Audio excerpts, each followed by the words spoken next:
It's time, not lack of it. It's actually really a misuse of it. And that's where this next topic comes in. So let's talk about it because this one is a really important one, right? And I want to keep this video rolling because once you figured out your movement that you don't hate, and once you've added some external sort of accountability systems to keep you honest, the next bottleneck for most former athletes shows up really fast, really sudden, and it's hard to escape. And that's time. Not because you don't have it, but because it gets burned without intention.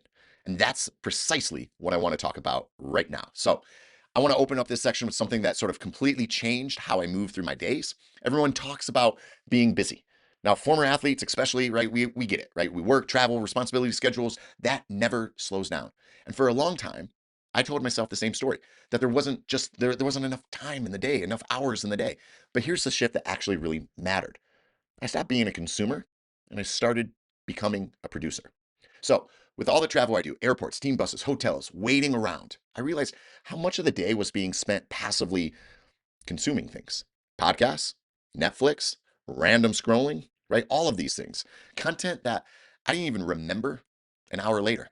And it felt like rest. It felt like I was actually using this time leisurely or from an entertainment standpoint, but it wasn't recovery. It was just time that was disappearing, right? So I made a deliberate decision.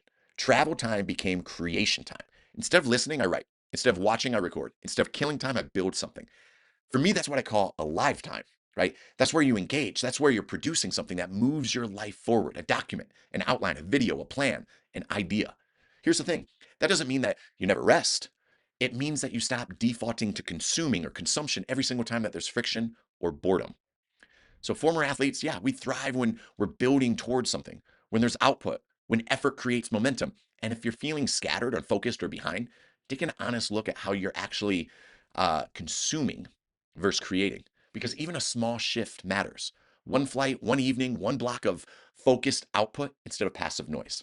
That is how you reclaim time without having to add hours to your day.